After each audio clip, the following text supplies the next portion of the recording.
मुलींना सुद्धा त्यांचं घर असंच असलं पाहिजे की तू चुकलीस तरी परत या, आम्ही आहोत तुझ्यासाठी. मग असं जर असेल ना तर मला नाही वाटत मग कुठली मुलगी सहन करेल. तुला कसं काय वाटलं म्हणे माझ्याकडे यावं, म्हणजे आता आपल्या घरामध्ये काही असेल तर आपण मोठ्या माणसाला सांगतो ना, तसं तुम्हीच आपल्या शाळेतले मोठे. तर त्या बहिणीच्या वसिल्यानं मला पहिल्यांदा गॅदरिंग. अरे वा, प्रवीण डाळिंबकर चित्रकला आहे. रंग भरण्यात माहिर आहे. आपण नुसतं आधार दिला आणि त्याला म्हणलं की का तू मारतोयस, तर अचानक तो बॅकफुट जातो. बरोबर आहे. तर मारणाऱ्या व्यक्तीचा सुद्धा राग शांत करायची गरज आहे. हाय, हॅलो, नमस्कार मंडळी. 1 मे महाराष्ट्र दिन या दिवशी आपल्या सगळ्यांना प्रेरित करायला एक मस्त टीम येणार आहे. आता थांबायचं नाही. पर्णा पेठे, प्राजक्ता आणि प्रवीण डाळिंबकर, तुम्हाला सगळ्यांचं मनापासून स्वागत. रोलिंग स्कोप हे आता आमचं चॅनल सुरू झालंय आणि मी रुचामुळे तुम्हाला सगळ्यांचं इथे मनापासून स्वागत करते. मी ट्रेलर बघितला, खूप छान उत्तम ट्रेलर आहे आणि ट्रेलर बघताना ना अरे वा आता पुढे काय होणार ही उत्सुकता आहेच. सगळ्यात आधी पर्ण मी तुला विचारेन की तू फार त्याच्यामध्ये गोड सोज्वळ अशी भूमिका आहे, तू शाळेत तशीच गोड सोज्वळ अशी काही होतीस का? शाळेत मी प्रचंड अबोल होते. म्हणजे आता माझ्या वर्गातले जे सगळे माझे क्लासमेट्स आहेत त्यांना खूप आश्चर्य वाटतं की मी अभिनय क्षेत्रात आहे, कारण की मी खूप इंट्रोव्हर्टेड होते, मी खूप शाय होते. खूपच म्हणजे खरंच आमच्या टीचर्सला वगैरे खूप भीती वाटायची की ह्या मुलीचं कसं होणार पुढे जाऊन, कारण काही ही इतकी ग्रुपमध्ये मिसळता येत नाही किंवा बोलता येत नाही. मी कधीच नाटकात शाळेत काम केलं नव्हतं, कुठल्याच परफॉर्मिंग आर्ट्सचा मी भाग नव्हते. पण आज तू इतकी नाटकं गाजवतेस आणि इतके पुरस्कार तुला मिळत आहेत, म्हणजे तुझं खूप खूप अभिनंदन. आश्चर्यच आहे. नाही असं इतरांना वाटू शकतं, असं नको म्हणून आश्चर्य. अशी आशावादी परिस्थिती आहे की जरी आपल्याला काय म्हणतात शाळेत आपण इंट्रोव्हर्टेड असतो, शाळेत असतो, त्याचं काहीतरी बरं एक्सप्रेशन आपल्याला पुढे गेल्यावर मिळू शकतो, असा आशावाद प्रेक्षकांना नक्की नक्की त्याच्यामध्ये असू शकतो. प्राजक्ता, तू वेडिंगच्या सिनेमामध्ये पण काम केलेलं आहेस शिवराज सोबत, इथे तुम्ही भाऊ बहिणींचा रोल आहे आणि मग तिथे एक तुझा डायलॉग आहे की काढून टाका शूटिंग आमचं, तर ते जे काढून टाकाय तसं तू शिवराजला कधी इथे सेटवर दम दिलास की घेऊन टाक माझं, असं काही झालंय का? नाही. कसा अनुभव होता या सेटवर तुझा? छान होता. शिवराजांनी आधी काम केल्यामुळे तुला सोपं होतं माझ्यासाठी. आणि शिवराज दिग्दर्शक म्हणून फार सोपं आहे, त्याला माहिती आहे, अभ्यासू दिग्दर्शक आहे तो, कारण त्याला माहिती आज काय करायचंय, किती काम करायचंय, कुणाचं कॅरेक्टर कसं आहे आणि ते कुठपर्यंत घेऊन जायचं याची त्याला पूर्ण माहिती कल्पना आहे आणि तो त्या पद्धतीने आपल्याकडून काम काढून घेतो. त्यामुळे त्याच्याबरोबर काम करणं आनंददायी पण आहे आणि सोपंही. पण मग आनंददायी असं ना एखादा त्याचा काही किस्सा आहे का? तो खूप असा तो दिग्दर्शक होता, असं फोकस. हो एकदम, म्हणजे तो हलायचा नाही अजिबात, किंवा आम्हालाही काही एक्स्ट्रा करून द्यायचा नाही, किंवा आपण काही समज सुचवायची गरज नव्हती. समज सुचवलं तर तो म्हणायचं की छान आहे पण इथं नको करूया तिथे, तर ते सांगितलं प्रेमाला इथे नको. विनम्रता म्हणजे आपल्यालाच लाज वाटतं का सुचवलं असं काय, इतकं गोड म्हणजे गोडीत नाही म्हणायचं हे त्याला छान येतं. प्रवीण दादा, तुझ्या भूमिकेबद्दल काय सांगशील? ही भूमिका त्या सगळ्या एका ग्रुपची, आम्ही सगळे एका जिथे कामगार आहोत, सगळे सिनियर आहेत त्याच्यात, बरेच सारे सिद्धार्थ आहे, अजून आमचे पंकज आहे. ती भूमिका याच्यामध्ये जरा ह्या सगळ्या लोकांमधली जरा आगाऊ माणूस येतो. म्हणजे तो जरा इकडून तिकडून टप्पे टोके हे करून जरा पैसे, आणि त्याच्या हातामध्ये पण आहे जरा तो काम निवांत करणारा माणूस आहे. शाळेतला एखादा किस्सा आहे का? शाळेत काय म्हणजे शाळेत मला गॅदरिंग मध्ये भाग घ्यायचा होता. माझी बहीण आहे मला शाळेत, आम्ही दोघं जण एकाच शाळेत होतो, पण मला त्या गॅदरिंग मध्ये भाग घेऊ देत नव्हते कारण की उशीर झाला होता तोपर्यंत त्या सिलेक्शनला. तर बहिणीने मला म्हटली होती की बाबा तू जा म्हणे सिस्टरला, सिस्टर म्हणजे मुख्याध्यापक, Holy cross Marathi high school Aurangabad त्यावेळेस. तर त्या मग आता जे काही व्हायचं ते मुख्याध्यापकालाच भेटावं लागायचं. तर सिस्टर भीती वाटायची ना, 5वीतला मी आणि डायरेक्ट सिस्टरला कसं भेटणार. तर तो दरारा होता. तर मी गेलो तरी 1:30 वाजता आणि सिस्टरला सिस्टर म्हटलं मला काम करायचं गॅदरिंगमध्ये. त्यांनी फक्त वर पाहिलं होतं, तू आला म्हणजे हे काहीच नाही ना असं नाही. म्हणलं सिस्टर तुला कोणी सांगितलं? म्हटलं माझ्या बहिणीने सांगितलं. बहिणीने सांगितलं तिला घेऊन ये म्हणे इकडे. मी बाहेर गेलो तसंच बहीण म्हणे काय रे रागवले का, कराडला तू? नाही म्हटलं तुला बोलवलं. मग त्या सिस्टरने तिला फक्त पाहिलं ना हसले. तू कितवीला आहे? ती बहीण 3रीला होती आणि मी 5वीला. ती म्हणे तुला कसं काय वाटलं म्हणे माझ्याकडे यावं, म्हणजे आता आपल्या घरामध्ये काही असेल तर आपण मोठ्या माणसाला सांगतो ना, तसं तुम्हीच आपल्या शाळेतले मोठे, तर त्या बहिणीच्या वशिल्यानं मला पहिल्यांदा गॅदरिंग. अरे वा. पण म्हणजे तो पहिला परफॉर्मन्स असं म्हणता येईल. पहिला परफॉर्मन्स होता. प्राजक्ता, मला तुलाच विचारायचं, समजा या दोघांना आपण एखादा विषय असं द्यायचं म्हटलं असेल तर तू या दोघांना कुठला विषय असं डेडिकेट करशील? म्हणजे प्रवीण दादा म्हणजे गणित किंवा पर्ण म्हणजे सायन्स, असं कुठला शाळेतला विषय असेल या दोघांना तू डेडिकेट करशील आणि विथ एक्सप्लेनेशन? हाच विषय झाला होता. मला तू अशी शांत धीरगंभीर वाटतेस मला, असं कुठला म्हणजे असं इतिहास अशी असतो, म्हणजे धीरगंभीर माहिती असलेली. तुझ्याकडे बघून असं वाटणार नाही की हिला हे माहित नसेल, कदाचित माहित नसेल तरी असं माहित असेल तर त्या चेहऱ्याचे वरचे भाव असे तुझे गंभीर आहेत. आणि प्रवीण दादांकर चित्रकला आहे, असे रंग भरण्यात माहिर आहे. वा, सुंदर. थँक्यू. खरंच मस्त. आणि तुला स्वतःला कोणता विषय म्हणशील? ही भाषा आहे. मला मला त्यात गती पण आहे, मला ती आवडते पण, मला तिच्याशी खेळता पण येतं, मला ती आनंद पण देते. मी त्यातून शिक्षण पण घेतलंय आणि मी बोलींनी मोठी केलेली मुलगी असं मी काय म्हणते. म्हणजे प्रवीण खरं तर मराठवाड्याचं, पण मला मराठवाड्याची मानस त्या भाषेतून काम. जेव्हा मी परफॉर्म करायला जाते तर मराठवाडा बुलेट असं उल्लेख करतात. मला काय म्हणते, मी भाषेने मोठी केलेली मुलगी. खरंच, पण तू बुलेट आहेस, म्हणजे मराठी भाषेतली आणि या महाराष्ट्राची खरंच बुलेट आहेस तू.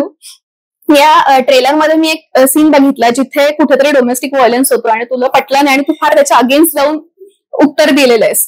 आज 10वी होशील, उद्या 12वी होशील, मग ऑफिसात जाशील, नोकरीला जाशील, त्याचं कोण करणार? त्याने काय करायचं? हा, त्याला जेवायला कोण घालणार? त्याच्या हंडर पॅन्टी कोण धुणार? समजा उद्या ऍक्सिडेंट मध्ये गेला, मेला, खपला तर ह्याच्या आई बापाचं कोण करणार? हो ताई, काय बोलताय तुम्ही? बघा ना, केवढं समजवलं तिला, ऐकलंच नाही तिने. अप्सर आहे ना ती. परत जर का तिच्या अंगाला हात लावलास ना तशी ठोकून ठेवीन ना. जेव्हा कुठेतरी प्रत्यक्ष आयुष्यात अशा गोष्टी घडतात तेव्हा अनेक स्त्रिया अनफॉर्च्युनेटली ते सहन करतात. अशा स्त्रियांना जर तुला काही सांगायचं असेल, म्हणजे तुम्हाला तिघांनाही काय सांगायचं असेल तर तुम्ही काय सांगायला तिघांना? अशा मी हे ऑलमोस्ट प्रत्येक इंटरव्ह्यूत म्हणते की मला स्वतःवर प्रेम करणं इतकंच स्वतःला स्वीकारणं गरजेचं वाटतं. खरंय, स्वतःला रिस्पेक्ट देणं गरजेचं वाटतं. तर ह्या सगळ्या गोष्टी एकदा तुम्ही स्वतःला स्वीकारलं ना, मग तुम्हाला कळतं आपल्यासाठी काय चांगलं आहे, काय वाईट आहे आणि आपण अफोर्ड काय करू शकतो. बरोबर. मला हे झेपणार आहे का कुठल्याही बाबतीत, हा विचार आधी करावा आणि मग ती गोष्ट करायला जावी. मी अफोर्ड करू शकते का? जर बाईने ठरवलं ना की मला हे झेपून नाही घ्यायचं, तिच्यासाठी कुणाचीच गरज नाही. बरोबर. काय म्हणतात, स्वयंपूर्ण आहे ती, कणखर आहे तिथेच. कारण ती जर एवढ्या गोष्टी छान पद्धतीने सांभाळू शकत असेल, ती घर बघते, ती मुलं बघते, ती संसार सांभाळते, ती नातेवाईक बघते, ती नोकऱ्या करते, ती बँकेत किती पैसे द्यायचे, कोणाला आहेर किती द्यायचे, मुलांच्या फिया कशा ट्रॅव्हलिंगचे पैसे कसे काढायचे, ती खरंच अष्टभुजा आहे. आणि ती जर अशी आहे तर तिच्यात ताकद आहे, फक्त त्या ताकदीची जाणीव कोणी करून दिलेली नाही. मी परवा पण एका ठिकाणी म्हणाले की खूप गोष्टी आपल्याला शिकवल्या जातात. आपल्याला प्रेम करा, आपल्याला स्वीकारा, आपल्यासाठी उभं राहा, आपल्यासाठी संधी निर्माण करा, त्या संधीचं सोनं करा, त्याचा पाठपुरावा, त्या गोष्टी नाही शिकवल्या जात. खरंच नाही शिकवल्या. मला असं वाटतं मुली म्हणून जरा गोष्टी घरातून शिकवल्या गेल्या पाहिजेत आणि जज नाही केलं पाहिजे. मुलींना सुद्धा त्यांचं घर असंच असलं पाहिजे की तू चुकलीस तरी परत या, आम्ही आहोत तुझ्यासाठी. मग असं जर असेल ना तर मला नाही वाटत मग कुठली मुलगी सहन करेल. खरं, म्हणजे तू इतकं त्याच्यामध्ये इतकं काय काय काय काय सांगितलंस ना की खरंच मला एक एक गोष्ट डोळ्यासमोर येत गेली की खरंच प्रत्येक स्त्री या सगळ्या ऍस्पेक्ट्स मध्ये परिपूर्ण होण्याचा नेहमी प्रयत्न करते किंवा धडपड करतच असते. पण तू काय सांगशील? आता पण पुण्यात आहोत आणि मी पण पुण्याचीच आहे. मी ते आपण आता फर्ग्युसन रोडवर आहोत, मला हा आठवला किस्सा म्हणून मी कारनी चालले होते काही महिन्यांपूर्वी या रस्त्यावरनं आणि गुबलकच्या चौकात मध्यवर्ती पुण्यामध्ये सेंटर ऑफ पुणे एक कपल होतं आणि तो मुलगा तिला मारत होता आणि हे शहराच्या मध्यभागी चाललं होतं. मी गाडीत होते आणि मी बघितलं आणि मी किंचित हादरले. मला असं झालं की बाकीचे एवढे लोक आहेत, कुणी थांबवत का नाही? आणि मला हतबलता आली कारण काय खूप वाहनं होती आजूबाजूला, उतरून जाता येत नव्हतं कारण काय मी ड्राईव्ह करत होते. मी त्यांच्या मागे मागे जायला लागले त्या गल्लीतनं, जेवढं मला कारणी शक्य.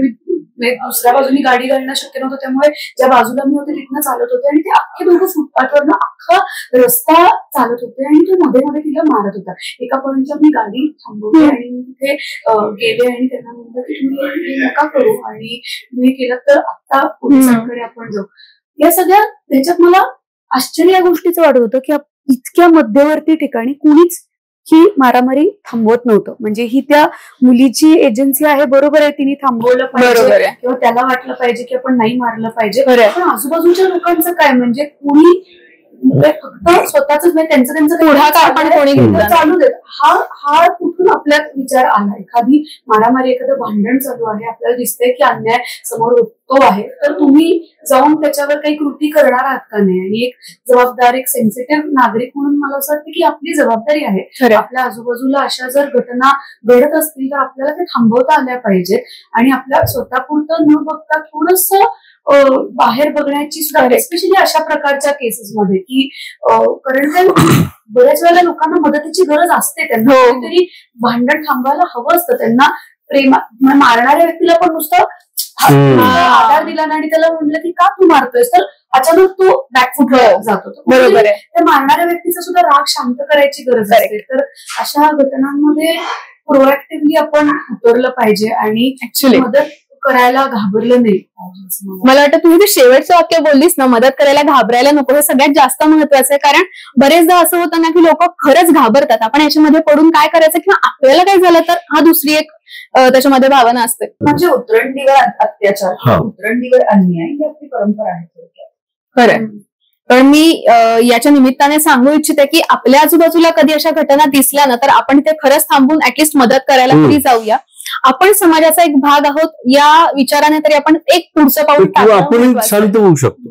फक्त ते राग येणं साहजिक आहे, तुमचा स्वभाव धर्म आहे, पण त्याला थांबवणं तोही तुमचं काम आहे. कारण की तुम्ही दिवस म्हणजे 24 तासातले 23 तास राग नाही करू शकत ना, पण शांत होऊ शकता. करेक्ट.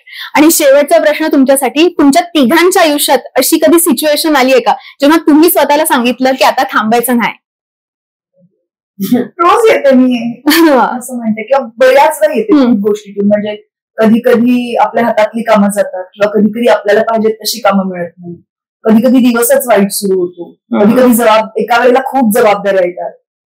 मला असं वाटतं, म्हणजे मी हा भेद नाही करत आहे, पण मला असं वाटतं कारण पुरुषांच्या तुलनेत बाईच्या आयुष्यात ह्या जागा जास्त येतात की तिला स्वतःला सांगायला लागतं की आता थांबायचं नाही, वेगवेगळ्या टप्प्यांवर बाई म्हणून. खरंय. परिणाम असं एक घटना नाही सांगता येणार, असे विविध आपल्या आयुष्यातले टप्पे असतात जिथे की आपण यशस्वी होत असतो, बरेच वेळेला अयशस्वी होत असतो. आम्ही अशा क्षेत्रात आहोत जिथे अनेक वेळेला रिजेक्शन्सला सामोरं जावं लागतं, जिथे अनेक वेळेला सांगितलं जातं की हे नाही तुमच्यासाठी आता वर्कआउट होते.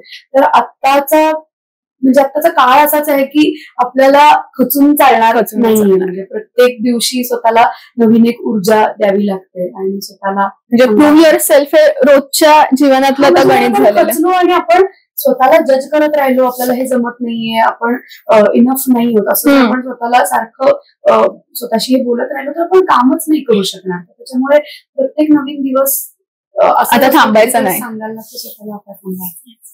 तू काय सांगशील दादा?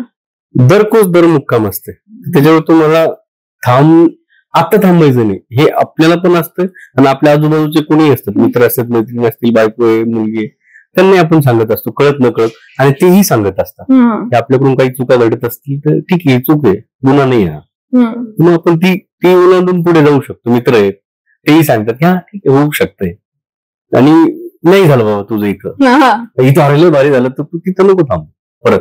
म्हणजे तुमच्याकडून लई भारी गोष्ट झालेली आणि आपल्याला वाटतं आता ही उच्च नाही, इथून पण पुढे जात आलं पाहिजे. खरंच जसं तुम्ही बोलताय ना तसं तुम्हाला भरघोस यश या चित्रपटाला मिळणार आहे, कारण ट्रेलर खरंच खूप छान आहे. पहिल्याच दिवशी मे बी हाऊसफुल होईल तुमचा चित्रपट. तुम्हाला खूप खूप शुभेच्छा. आणि तुम्हाला सगळ्या रसिक श्रोत्यांना मी सांगेन की तुमच्या जवळच्या लांबच्या मध्यवर्ती कुठल्याही ठिकाणी जा आणि 1 मेला आवर्जून आता थांबायचं नाही हा चित्रपट बघा.